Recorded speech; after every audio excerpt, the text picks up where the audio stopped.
Welcome to another episode of Calling Ghosts. I'm your host, Monkey. If you haven't seen the news, we're doing 2 shows a week now. One is our regular show, which is now moving to Thursday, where we'll highlight a band, a sound, a scene, or genre, and will be a weekly review of new releases. Some of those will come via our new partnership with Shameless Promotions, but most will come from artists who are new or have been around a while, focusing on post-punk and adult alternative sounds, which is a nice cross with exactly what Shameless Promotions does. The Shameless Promotions stable of artists covers such a gigantic chunk of people who influence post-punk and the modern musical landscape, and new artists as well, that there will be considerable crossover by accident. Suffice it to say that represented in their roster are luminaries from the Cocteau Twins, XTC, The Mission, Ministry, The Cure, Bauhaus, and on and on and on. This week's show, however, is focusing on the American South in the 1980s, my musical roots. The magnetic north in that discussion is going to be R.E.M. As important to the musical landscape of that time in the U.S. as the Sex Pistols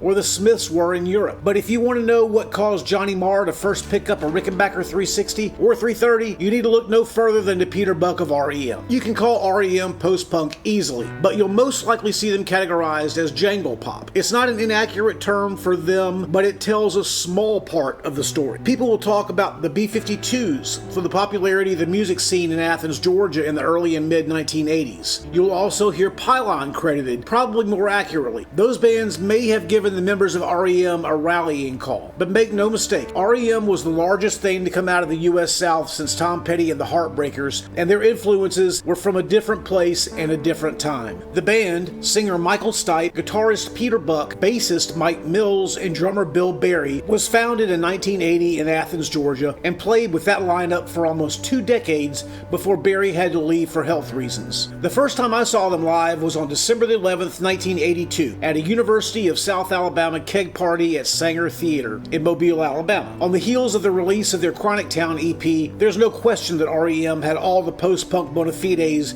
you could want at that time. Hell, they could even have been from Manchester. Fittingly, the band's major influences were the same that were influencing most of post-punk at that time: the Velvet Underground and the Byrds. Maybe the Baroque Gothic style of the Doors without the keyboards. The language of the Beat Poets. Their sound would graduate to incorporate more of a pop edge, but R.E.M. didn't lose their cojones until Shiny Happy People and Stand, 2 songs they'll freely admit contempt for. In fact, over the course of their long and storied career, R.E.M. continued to dispense post-punk nuggets until they retired following an induction into the Rock and Roll Hall of Fame. They were only industry darlings for a heartbeat in the later 80s with Losing My Religion and the aforementioned bubblegum pop throwaways.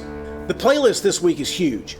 It focuses on R.E.M.'s music through the first EP and first 5 albums, with some select nuggets from later in their existence. That's 33 songs. After that, we get into the output from some of their contemporaries and some of the music they influenced heavily, not limited to the South. Bands like Miracle Legion, The Winter Hours, even the Bangles, and the music of LA's Paisley Underground. Some of the music in the playlist would maybe have come about without R.E.M. As noted, the influence of the Velvet Underground and the Byrds was being felt throughout the 80s, and there are albums represented on this playlist that are some of what I consider my top 10 ever. If you haven't heard them in entirety or at all, the DB's Repercussions album and Days of Wine and Roses from the Dream Syndicate, Matthew Sweet's Earth album as well. Sweet is an interesting story unto himself. He moved to Athens after meeting R.E.M. at a show in Omaha, Nebraska, and would go on to play in Oh OK with Stipe's sister Linda before starting a solo career. For my part, prior to seeing R.E.M., I was in the Fudge Packers, my high school band who played mostly Ramones covers. Just turned 16 and decided distortion was suddenly bad and everything about the South and the Reconstruction and jangly guitars was what it was all about. I listened to the Byrds and the Velvet Underground and took enough LSD to screw up the minds of a psych ward. I would go on to play with one of my favorite bands of the time in 1989, Jet Black Factory, out of Nashville, and some of that music is included here in the playlist as well. The point, though, is that the legacy of R.E.M. reigned over the southern U.S. for a decade and more. I can honestly say that Johnny Marr wouldn't have had the guitar sound that created the Smiths without the music of R.E.M. coming first. His picking style is nearly identical to what Peter Buck was doing prior. He just stayed in the area of major keys more. You might have to be a guitarist to understand that, but it's certainly true. You certainly have to understand that buying a $2,000 Rickenbacker 330 or 360 over a Gibson Les Paul or Fender Stratocaster or Telecaster is a decision made because you love something you've heard on that guitar. And no offense, but the guitar sound of Johnny Marr wasn't heavily influenced by Paul Weller of the Jam. A good listen to R.E.M's Chronic Town EP will emphasize my point. It's worth noting that the Rickenbacker pantheon of the Byrds, Roger McGuinn, the Who's, Pete Townsend, the Jam's, Paul Weller, Peter Buck, and Johnny Marr are all still living. Who knows what's up with that?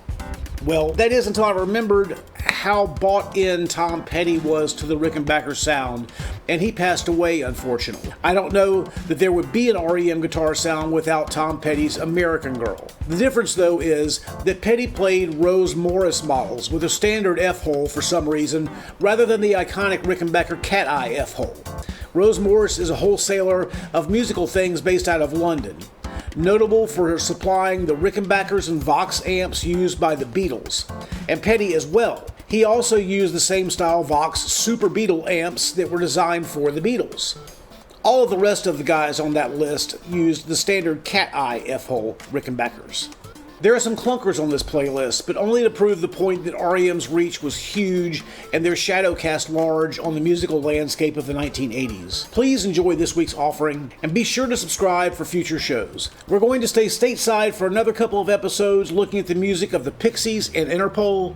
Those will be our shows for February 13th and 20th. We'll have our new release Sunday shows as well. Stay tuned. Until we meet next time, this is Monkey. Thanks for joining us on Calling Ghosts. Cheers.